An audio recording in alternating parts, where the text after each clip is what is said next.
All right. Good afternoon, everyone. Thank you all for joining us for our final coffee chat of the semester. Don't worry, we will be back in full effect next semester. But this will wrap up our sessions for this semester. So let's go ahead and jump right in and get started. So we are going to jump into introductions and then we'll get into our discussions. So first up, we have Emma Antonio. Emma, if you want to give us a wave so we know who you are. She is the Vice President for Human Resources at Dev Technology Group. So Emma has been at the Vice President of Human Resources for Dev Technology since January of 2020. Prior to taking on this role, she was the Vice President of Human Resources for a large healthcare group for 10 years. Emma also has over 20 years of global business-based HR experience in the US, Europe, and the MENA region. As a subject matter expert, she drives both operational and strategic HR practices. Overseeing all aspects of human resources management, she established and developed human resource teams to effectively support business growth. She also has extensive merger and acquisition integration experience. Additionally, Emma has owned a fitness center and volunteers in her local community with her 4 daughters. She is an active member of the national and local chapters of the Society of Human Resource Management.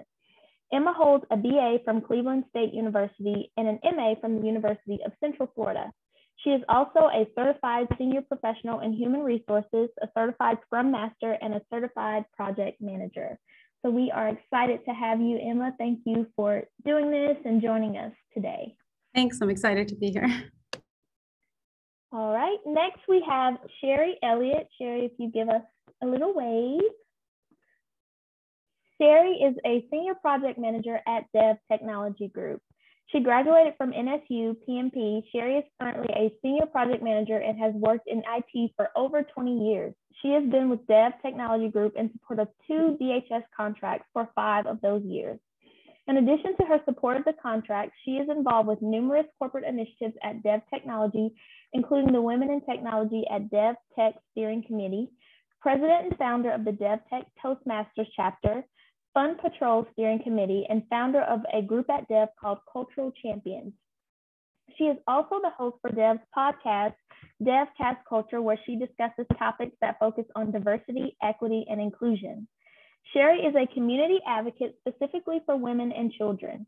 She volunteers with several organizations whose mission is support of women and children on various levels, including Sister Mentors, North Street Village, and the House Inc. Sherry graduated from Norfolk State University and has obtained her PMP certification, Information Security Officer, and Certified Scrum Master certification. Uh-oh, what happened? Okay, thank you, Sherry, for being here. We are happy to have you. And last but not least, and Nicole, I'm going to try my best not to butcher your last name. Nicole Huandasan. Yes, okay. Nicole graduated from the University of Virginia in 2008 with a BA in East Asian Studies after transferring from Nova. Since then, she has worked in the information technology field, specializing in graphic design, user interface, information architecture, and accessibility. When not on the computer, she can be found volunteering at her local cat shelter or out discovering new restaurants. Thank you, Nicole, for being here. We are glad to have you as well. All right, ladies, I'm going to stop my share and pull up the questions. Give me just a sec. Okay, so before we jump into the questions and kind of what we came here for, I would love if each of you would just share a little bit about kind of how you got to where you are today. The whole point of this is kind of talking about unlikely career paths and how, you know, our career journeys can take many twists and turns, and we start one place and end up in another. And so I kind of want to start the conversation and just kind of exploring that and how you got to where you are today. So Emma, we'll start with you and then go to you, Sherry, and then in with you, Nicole.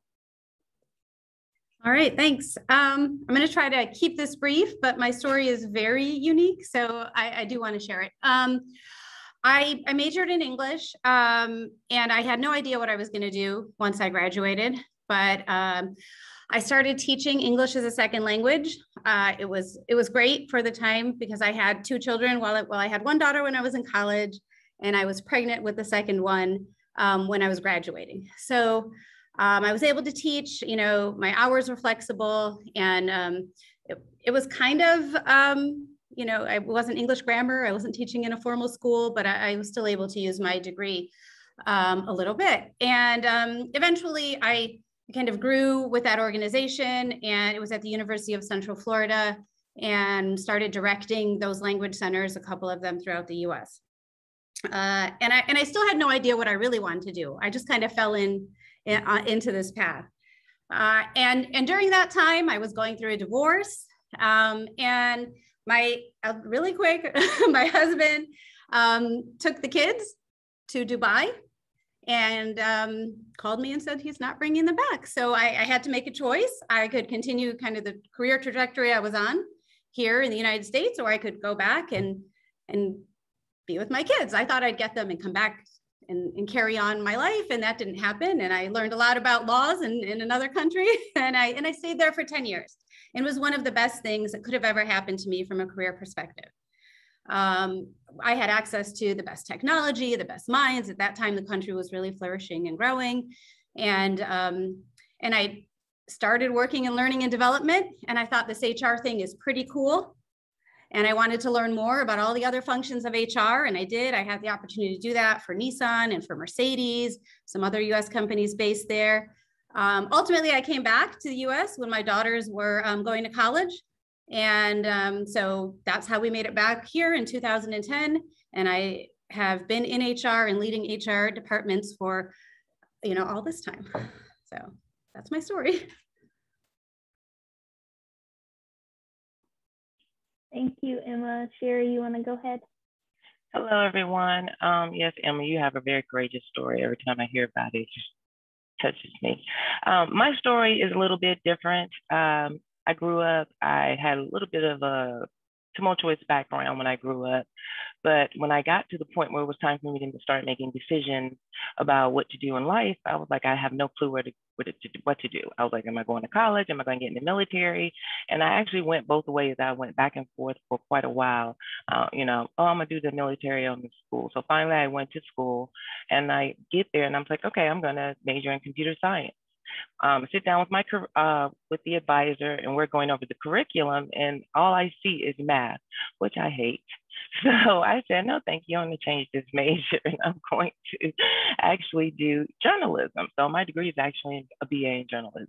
So I go through college, I finish, I worked a whole bunch of different jobs, like not even anything necessarily in journalism. I sold, the closest thing to journalism I did was selling advertising in a local newspaper in the area I was in, Navy News. I sold ads there. So that was the closest thing I did to journalism at the time. So after a while, I was like, okay, let me try this. I was a trainer at the gym. Like I just did a whole bunch of different things.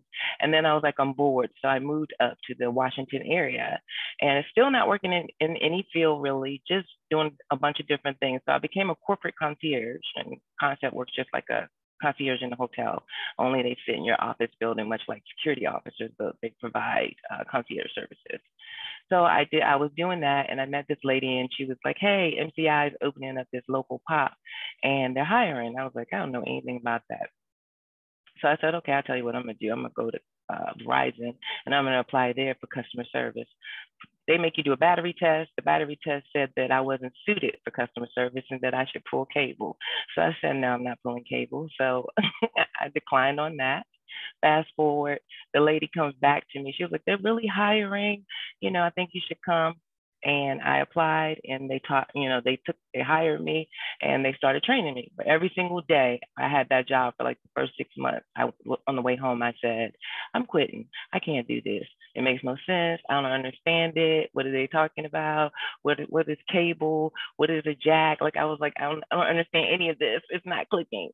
And it wasn't that simple, but it was like I wasn't catching it. But it was a lady that worked with me, and she will say every day, don't quit. You can do it. You're gonna get it. And then one day it just did. And so that was how I got kind of introduced into IT. And even though I've done that, even in my IT journey, I have, veered off the IT path and done other things, which have still steered me back to IT. So, that's kind of my story and how I got to IT. And even once I got here, I've done several other things along the way. Like I was a security guard. I worked at Nova for a while in the continuing education department. I did mortgage loans. So, and then I still came back to IT. So that's kind of my path and how I got here. And it had a lot more twists and turns, but that was how I could sum it up. Thank you. Thanks, Sherry. Nicole, you want to jump in? Sure. So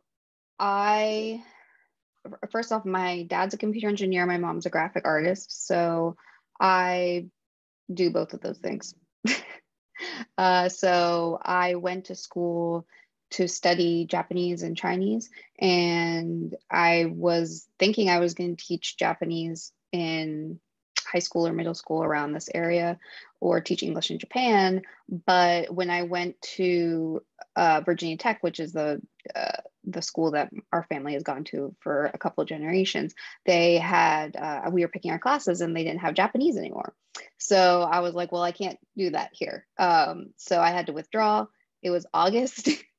And my grandma thankfully worked at Nova, and she got me all signed up for all the classes, and she helped me navigate the transferring of all of my credits seamlessly to the University of Virginia, where I switched to East Asian Studies, and I graduated in 2008. And it's very hard for liberal arts students to get jobs unless you do lots of networking sometimes. So thankfully I was able to take my hobbies of web design and graphic art and market those. And that's how I transitioned into the IT field. And I've been in there since 2008, hopping around different contracts from SRA to at NIH to HP, and now I work with DevTech. Right, thank you, Nicole. So as we have already stated, many twists and turns, no linear path. So what advice would you give to women who are unsure about whether they are on the right path for their career? And we want to start with you, Emma, and then we can just bounce around. Okay, I would say trust yourself. If you think you're not on the right path, then listen to yourself. And the best advice that I can give you is, if you're not sure you're on the right path, that's okay. Embrace it. And that wrong path sometimes helps you figure out what you're really meant to do and to be. So learn from it and commit to positioning yourself for like the next thing. Even if you're not sure what that will be yet. Sherry, did you have anything you would like to add, or Nicole? I was going to say what Emma said, right? So. Yeah. But yeah, I mean, definitely I piggyback off of what you guys said, but yeah, and I would just add to that to say, basically, if you don't know, it's fine. There's no roadmap, to anything in life, not just IT. There's no roadmap that says, once I do these things, check off these points, that I'm going to necessarily get this thing on the other side. And so I think it is the changes in the path that actually help you to grow and to figure out who you are, because who I am today is not who I was 20 years ago, right? So I would say, if you don't know today, don't feel, like you need to figure it out. I think I've been on all sides of IT, networking, software development. I think I've done everything but write code. So that's okay. You just try things until you figure it out. Yeah, I was talking to a student just recently, and that was literally her question. She was like, "How do I know if I'm on the right track?" And I'm like, I hate to tell you, but you're always going to feel kind of like unsure of if this is what I'm supposed to be doing, because life just changes so much. So in terms of like moving forward, what can women do to continue to move forward when they can't necessarily see what the outcome will be? Like, do you have any concrete, like tangible things that you've done to kind of help you push through when it's like all this cloud of uncertainty in your life? Anybody, Emma, who wants to go first? Nicole, Sherry? Well, for me, it was kind of expensive to figure that out because college is where they want you to figure out what you're going to do for the rest of your life, and you don't know. I mean, I was 17 when I went to college, so I didn't know what I wanted to do. So, and even what I thought I wanted to do when I graduated didn't exist for me to do that. You know, there were no jobs to teach Asian languages in 2008 in this area. And I was with my now husband. We were dating then, and he didn't want to move to Japan. So it's always kind of thinking on your feet and being able to adapt what you have and what you know and turn it into something else positive. And you're not always going to know where you're going to end up, but I think that as long as you keep trying and keep moving and you're self-aware and, you know, notice if you don't like what you're doing, you can change it. And I'm always kind of, I guess I didn't think about it until I started talking to Sherry and Emma and Brittany, but what I thought my life was going to be when I was in Nova is very different now. And it might be different 10 years from now, 20 years from now. And I hope it is. And it's something that is always changing, and you don't need to be upset at change. So I think as long as you just, you know, have confidence and are sure of who you are, you can survive the turbulent waters of life. Yeah, I mean, I agree, Nicole, and you're not the same person, right? So I think I've always just decided what the next thing I was going to do. It didn't have to be the perfect thing or the right thing, but I would make a decision. So I said I was going to go from being a learning and development manager to a director of HR. And I did it because I made a decision. This is what I was going to do. I skipped being a manager, and I skipped being, I skipped a whole bunch of things because I made a concrete decision. I learned everything I needed to learn, and then I did it. And then there were times when I shifted completely away from that, right? I owned a couple of small businesses and I did different things, but whatever I did, I made sure that was the decision that was right for me at that point in my life. It didn't have to be the destination. Honestly, the first time I've ever felt like I've reached the destination was when I came to Dev. I had been saying for probably 10 years that I was going to get into IT, get out of healthcare. It was never the right time for me. So I think figure out what the next best thing is and make decisions and moves to help you get there.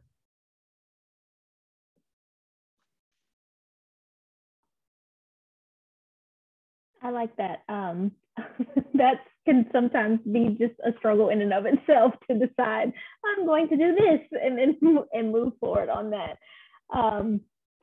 So what would be your advice for women who may be concerned about how their NOVA degree or certificate is perceived in comparison to someone with a degree from a four-year institution? And Nicole, I know you can speak specifically to that because you are a NOVA alum. Yeah, so I actually, when I was at Nova, I spoke to incoming Nova students or students that were at high school thinking about going to Nova, because there was a stigma to Nova of no one ever considers it their first choice. It's a lesser than option. And so once I started going to Nova is when I realized that it's actually what you make it. You can take whatever classes you want. The teachers there are just as good as teachers that are at four-year colleges. Sometimes they teach at both. Sometimes they're teaching at George Mason and at Nova, or at Bridgewater and Nova.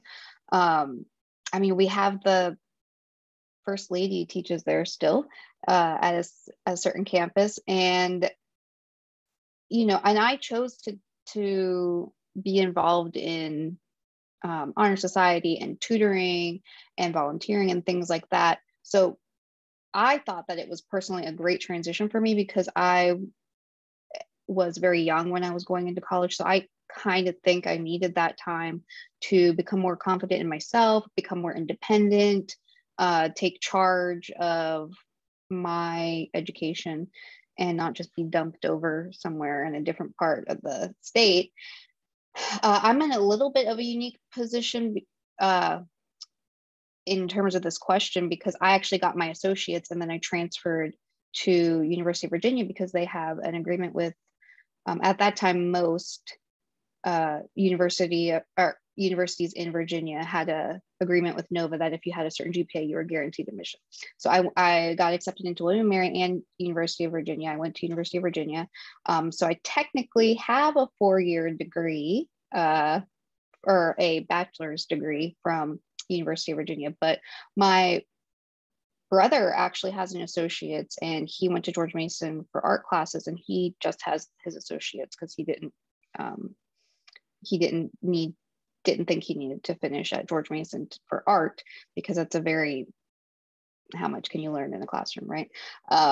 So, and he has the same experience as if he would have gone to all 4 years at a traditional school. So I think for lots of people, it's great to just start getting those, figuring out, do you like nursing? Do you like mechanical engineering? Do you like information technology? And then use that as a stepping stone into the actual job. And that's more valuable because, you know, I have a degree in East Asian studies and I'm doing information technology. So it's a lot more valuable to give you those skills to use in the workforce, where, you know, half of traditional 4-year colleges are a waste, in my opinion, because they're general education requirements. Like I didn't need to take Civil War history, but I did as a requirement and I had to pay for it full price. So I think that it's very smart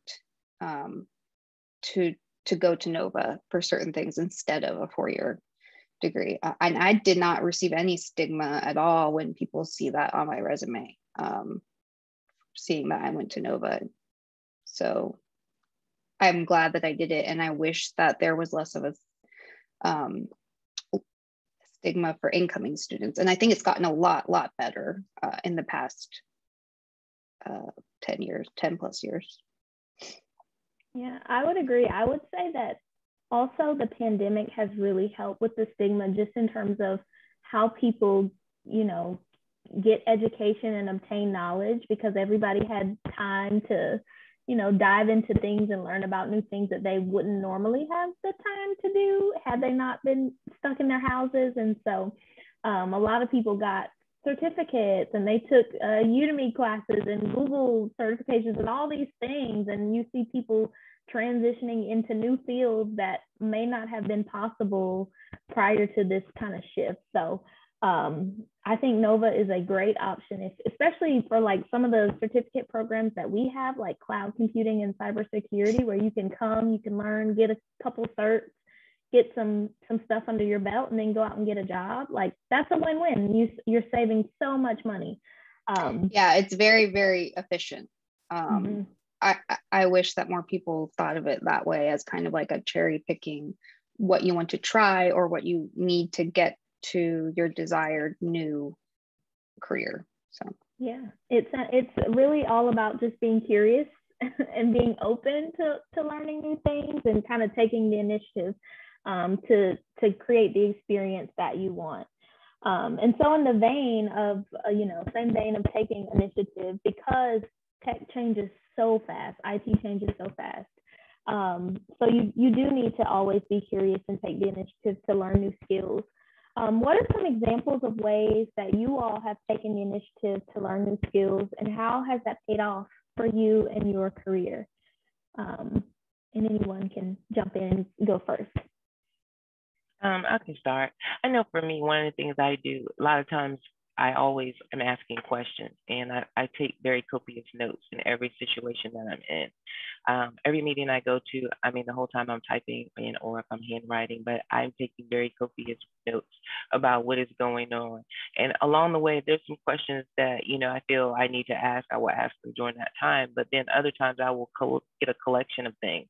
And then I also, before I bring the question back, sometimes I will go out and see what I can find out about it myself, right? We have a plethora of information out here. This thing called Google is fantastic. So, I mean, I go out there and I start reading and I try to, you know, figure it out. I get some, you know, books if it's something of that magnitude. Then after I have tried to get what I can from it, I take it back to whomever and say, okay, I still don't have clarity on, you know, exactly what this is. So that's one way you can do it. In addition, that's not to say be afraid to ask questions, because I am a strong proponent of there are no dumb questions. Please ask whatever you need to know in order to get ahead. But as another portion of that, you also want to show that you, like we're saying here, take initiative, that you have that little extra something that says that I'm going to go out there and also try to find some information for myself as well. So in addition to that, and I would say the thing that I find the most, that has been the most valuable, and I've had them along the way, is mentors. And seeking a mentor has definitely been beneficial to me. Sometimes they can be official. Sometimes they just may be someone that you work with on your team that is senior in experience, and you can go to them and say, you know, hey, how can I help? You know, can you help me, you know, with this, learn this, or what should I do if I'm, you know, currently this level and now I want to be the same level as you are in terms of job titles? What did you do? You know, what should I be looking at? So just always seeking information from people, every avenue that's out here there, I would say, is what I would suggest, how you can do it. Yeah, and I mean, Sherry, I think that's right. Asking questions, being curious is really the best way that I can think of to continue to learn and grow. Also, I think it's important to remember that IT is not just coding, right, or developing code. And so that I spend a lot of time myself, and when I'm mentoring or coaching others, helping them understand the value of learning everything about the business and the organization. So it's not just what you're doing in your job, but how can you learn kind of across the organization what is happening there in your IT world? For us, it's government contracting, right? So it's learning more about business development, supporting proposal writing, learning about pricing, the technologies we use, the clients we serve. I'm in HR, but I try to be aware and understand, at least at some level, all of those things, so that I can serve the people that I serve in the organization who are providing the IT tools, better support. So learning everything you can about the company you're in and the work that the company does, not just code and, you know, web design and all that. So. Yeah, and I actually, if I had not taken it upon myself to learn graphic art and web design as a hobby when I was younger, I wouldn't be where I am now. And so because I didn't have a traditional education background in relation to the graphic design and web design, I always took the initiative to try to make myself more valuable whenever I was in a position. So I would learn, oh, you need someone to do migrations. I'll learn that tool. I'll take that on. I'll teach myself SharePoint. I'll get the certification. And I'm just, I guess, naturally curious as well. And my mind wants to learn new things. So that's why I actually like taking on the tasks. And because where we work now, we work in an agile environment, which means everyone on our team does everything. So I am the requirements gatherer, documentation, testing, developer, designer. And the more skills you know, it's easier to transition to different, hey, maybe I didn't know that I liked doing, you know, technical writing and I want to switch to that, or vice versa. Or also, you know, if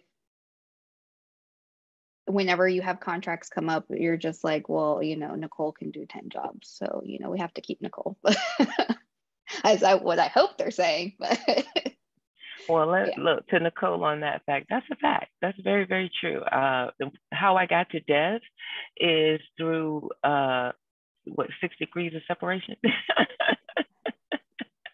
And what I mean by that is You in the took the contract, scenic route, right? I took the scenic right. Well, what happens is you're on these contracts, right? If you do fantastic work like Nicole was just talking about, you have a whole myriad of tasks and duties that you know how to do, right? And you do them well, and people rely on you. And in some cases, you may be the only one who does it on the team. And so contract renewal comes. Unfortunately, sometimes in the contract world, the company that's holding it does not keep the contract, right? And no reflection on the company. It's just maybe numbers. It may be a category in terms of a small business, or something like that. It could be anything. But at any rate, that's part of the cycle. But what happens is if you're great, then you come along. The customer says, hey, you can't let them go because, like she said, they do fantastic work. They're the only ones that can do this, that, and the third. And so, and you build that relationship and you make yourself valuable. So yeah, don't shy away for tasks, volunteering, and if they bring them to you, right? Sometimes when people bring stuff to you, you're like, oh my goodness, I don't want to do that. Why are they asking me? And to be honest, the only reason why I became the podcast culture host is because our CTO asked me to do it one time for Cybersecurity Month, and I almost told him no. I almost was like, nah, I'm gonna pass on it. And I got it and I loved it. And then they said I was good at it. So don't put yourself in a box. Take on what you can, what you're interested in, even what you don't think you're interested in. At least try it, because you might find out that one, you're good at it, and then you like it. Yeah, I think the most important thing is at least saying, I'll try to understand this, and I'll try to do it, because it helps everyone. It helps the entire team and the company and the project. So, and yes, that is how I'm at DevTech, because our previous person didn't win the contract and the customer asked me to stay on. So DevTech was like, we're getting Nicole. We did. We're like, Nicole. And from an HR perspective, I think Sherry kind of hit the nail on the head, and Nicole as well. When we talk about employees that are essential to retain or who we want to see grow with an organization, there are always those people who are always learning and doing more and going out of their way and engaging at different levels, and trying to learn, right? If we see people are interested in learning, that's more than half, the battle in terms of the type of employers are looking for. So I think making sure that you're always trying to learn and adding value from your own personal career development, but also for the organization, is essential to ensuring your growth. Yeah, I mean, my dad's like 55 and he still goes to school for computer engineering, because it just, and that's what Emma and Cher were saying, it's just, it changes so constantly, and frequently you need to stay relevant. So you don't want to become a dinosaur, become outdated. So. And no one's going to come to you either and say, hey, are you up on the latest Java? Are you up on the latest, methodologies for managing Scrum? And are you up on this? No one's going to ask you that. They're going to expect that once you get in there, that you're going to be thirsty for that knowledge as well too. So, while there may be a mandate, that'll probably maybe create a question that they're like, oh, we're bringing on, this particular tool and no one here knows it, so we have to train on it. Okay, that's totally different. But if there's changing, evolving ways of doing, technology and development and testing, automated test tool. They want to know, are you up with the latest automated test tool? No one's going to say, hey, there's some new automated test tools coming out. Maybe you should, learn out about those. So you always, it's because the moment something comes out, I'll tell everyone this, the moment something comes out, it's already extinct. By the time they put it out on the market, they're already developing the next version of that. So you got to always be on it. Irena, am I saying your name right? Irena? Yes. Hi, I'm just raised my hand for a question whenever is my turn. Ahead. You can go ahead and ask now if you'd like. Well, hi, everybody. First, I'd like to take a brief moment to introduce myself. My name is Irena. I am currently working in IT as a quality assurance engineer, and I've also went back to college to Nova to finish my degree in information technology to kind of get more confidence in the field for that main purpose. My question is, so specifically in terms of like this webinar is about a women in IT, right? So as a young woman in IT, I sometimes find myself struggling with getting perceived in the right way, especially for male coworkers and male managers. So I wanted to ask, what are your advices on how to present yourself in the best way to be heard and to be more respected by male coworkers? That's a great question. Who wants to go first? It's a hot potato. I've actually had this problem a lot because it's not just sexism, but also ageism. Because like you, I look very young, even though I'm 35.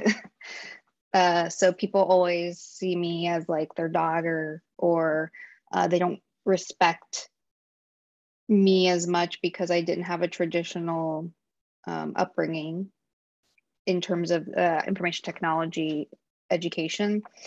So I've actually had people like issues with that at previous jobs. I haven't had issues at Dev Technology, but when I worked on previous contracts, it's going to happen. So it's a reflection on them, not you. And the best thing I can think of doing is just let your work speak for itself and try to just take that as fuel to be better, and then they can't say anything if your work will speak for itself. I also sometimes get emotional, and so I'm trying to work on that. If someone says something like disparaging, to not react and to take the time to think and then respond and not just be reactive. So unfortunately, we do have to deal with that. But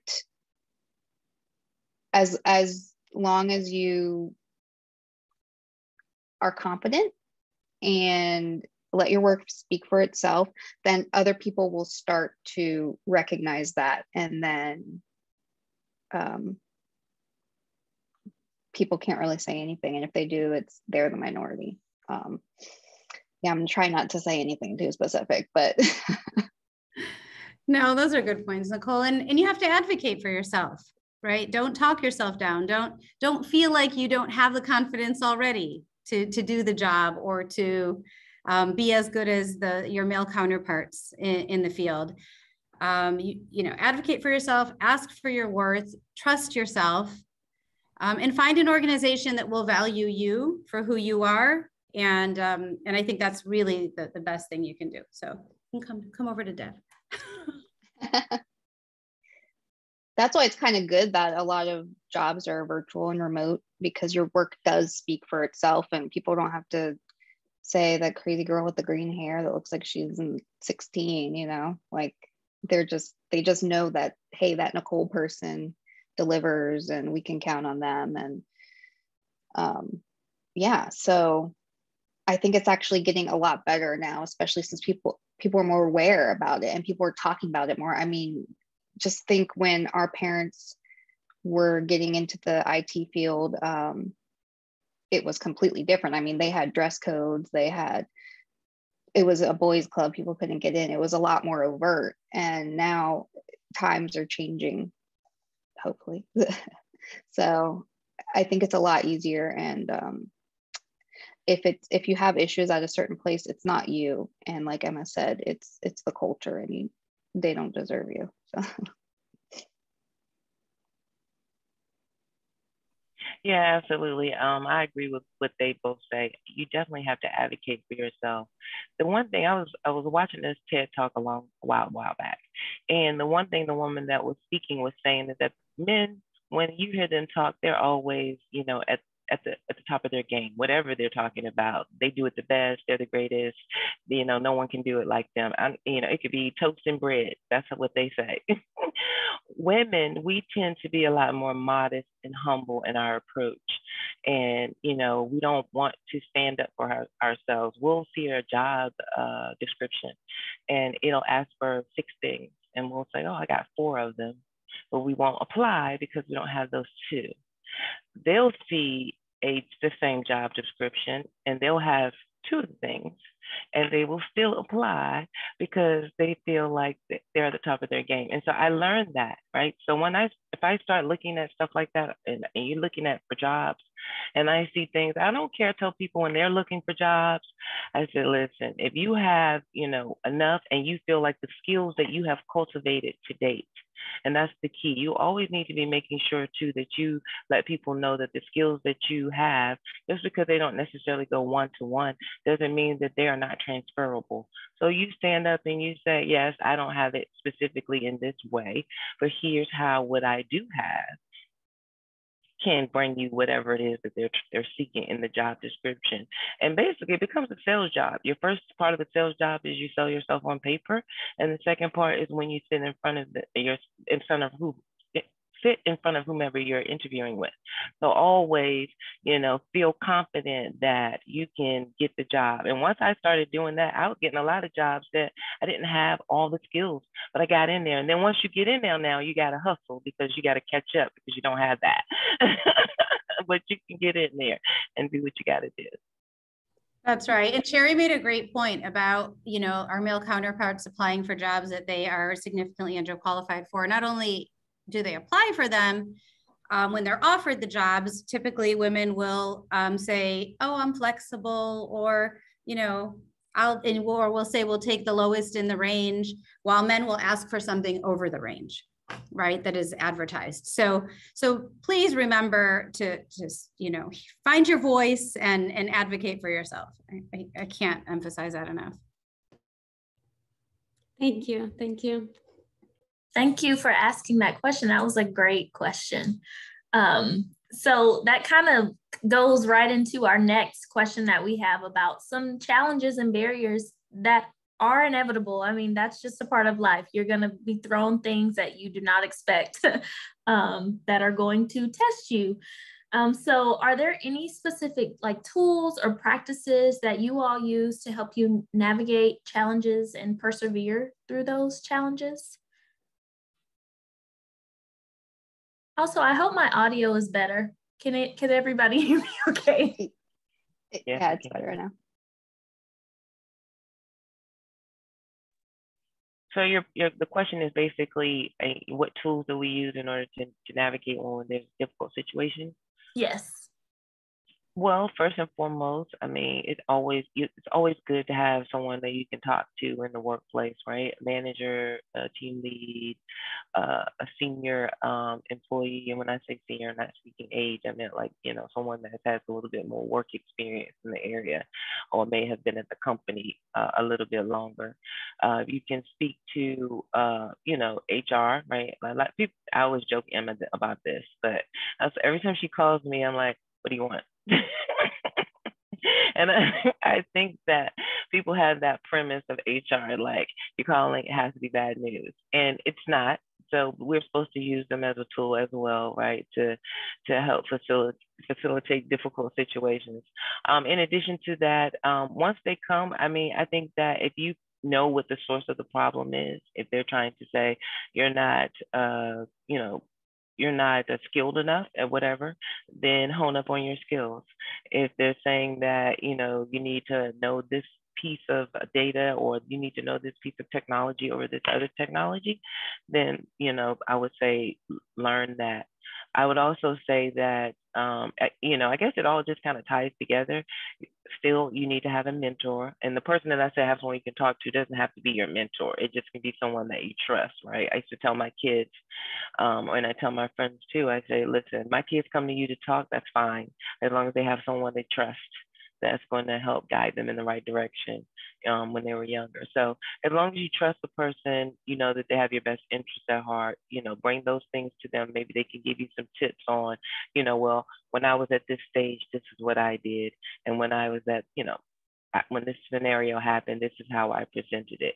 So I guess it's just a culmination of doing a variety of things, you know, having someone to talk to, maybe having a mentor, learning more yourself, you know, asking your manager, can you take more training, you know, classroom type of training, not just on your own. And then, like I said, you can utilize your HR department as well. Yeah, I agree, Sherry. A mentor, even if they're outside of your organization, or a coach, a strong woman who's been there and who's been through it, someone in IT or someone in another field, that doesn't matter, but who can help you navigate through some of the challenges. They've seen things that you're probably going through or you're about to go through. So finding someone like that you can lean on is really essential to help you overcome some of the challenges as you navigate through your career. You want people who've been there and been through it and can help give you some guidance.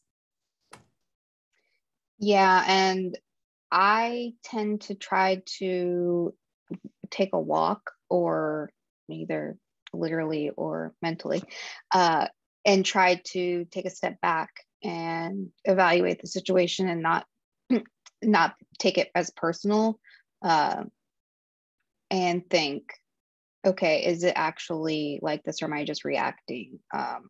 And that usually involves complaining to my husband, but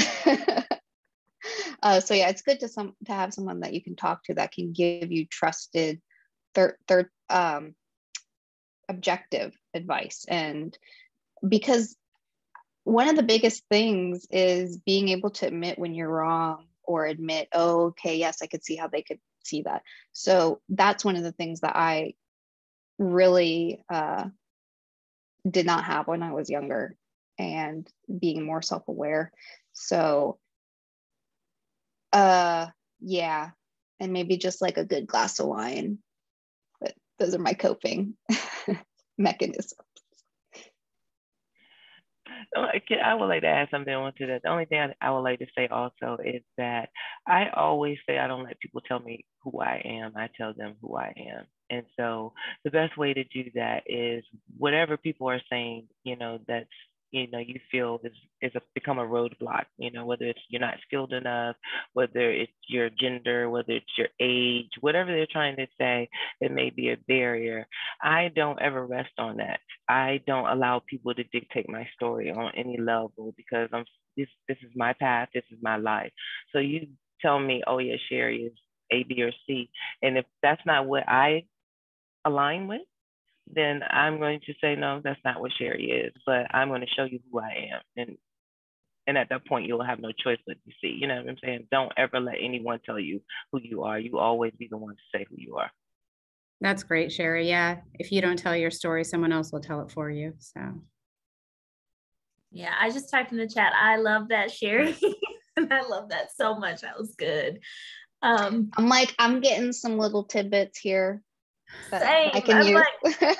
I've been over here. I have two screens, so that's probably why you see my head moving back and forth. But on this screen is notes that I'm taking from things that you all are saying.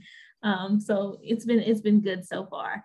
So it looks like we have about 10 minutes. So ladies, final career tips and advice, and audience members, if you have any questions, please feel free to type them in the chat so we can jump right to them after the ladies share their final career tips. Whoever would like to go first. I'll go. My biggest career tip is don't limit yourself. You can do anything that you want to do. Just start, take that first step, and never limit yourself, and don't let anyone else tell you that you can't do it. I guess I would have to say the same thing. I mean, that's pretty much how I've lived my career and my life. Persevering through not just personal trials and, you know, moving forward, but also being professional, you know what I'm saying? And so, like I said, I just stand on what my little motto is. I don't let anybody tell me who I am. I'm going to show you who I am. And so take that philosophy. I would say that my biggest career tip is having pride in your work, because I don't particularly work well with people that just do the bare minimum and meet the letter of the law, not the spirit of the law. I want to work with people that are proud of what they do and that they complete things to their standard. And that's what I live by, is I'm not just gonna do the bare minimum. I'll do it until it's done to my standards. So yeah. All right. Well, thank you, ladies, for sharing so many great tidbits. I learned some things that I'm gonna put in my toolkit, for future. So let me go to the chat. And ladies, the audience members who are on our session today, if you would like to unmute yourself, it's probably easier to just ask your question, just unmute yourself.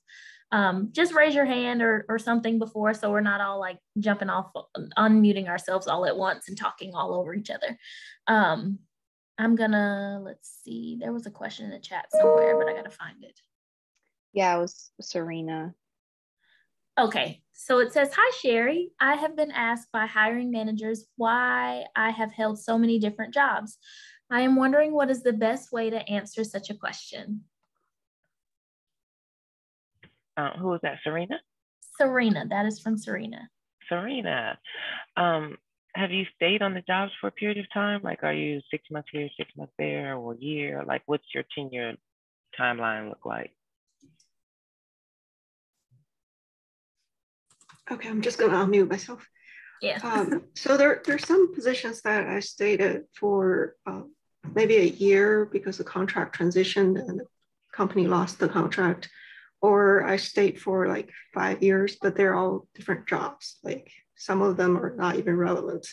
So I went from one job where I was a program analyst to a job where I was a business development person. So for some hiring managers, it just seemed like I am jumping all over the place. Yeah, but from a contractual standpoint, right? Is that what I understood you to say? Like your contracts changed, and so the position was over, and that's why you would move to another position, correct? Is that what I understood? Yes, ma'am. Okay, so yeah, so I mean, I would just basically, explain that, I'm pretty upfront with that. I would just say, my contract ended, and so now, I'm in the process of, my contract ended here, and I had to take another opportunity, and whether it was a part of that contract or with another company.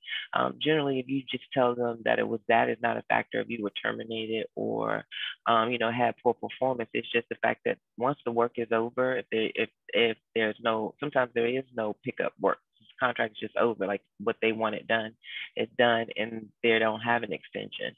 So whatever the reason is, the contract's over, whether it was that or it was won by someone else. So you don't have your job and you had to change positions. I would just be upfront with that and explain that. If it was a thing of, you were jumping around on your own because you're trying to, determine, what your niche is, while I would say it's definitely, I advocate for trying new things, you still want to put a little bit of roots down, right? Because the company also wants to feel like once they start investing in you from training and, other opportunities that you'll be, there for a bit. So I would say that if it's just you wanting to move around from place to place, I would try to get somewhere and stay grounded, for at least a couple of 1 or 2 years so that they can see some continuity. And then just explain to them about the other part, that it was contractual, those contracts were ended and you had to seek employment elsewhere. I think that's pretty common in this area for contracts. Yeah. So they're very common. I'm surprised that they asked that. Are you looking in the private sector, Serena, after being in contracting? I'm finishing up NOVA in cloud computer and cybersecurity, so I'm not looking at the moment. I was just wondering going forward, how would somebody explain that? I had a hiring manager who went job by job asking me for every single reason, that I left the previous job. So I was just wondering if that's normal. No, that's not normal. That's not normal. Yeah. We may want to ask you why you're leaving the most recent job, but I mean, unless there's something that glares at them, that's not normal. Yeah. That's honestly a red flag. So Yeah, you probably might want to keep looking. Yeah, remember that question about if it doesn't feel right, what should you do? Trust yourself. Yep. Absolutely. Any other questions, ladies? Feel free to unmute if you would like. We have a few more minutes. I'll give it another couple minutes. And while I'm waiting, let me pull up my announcements.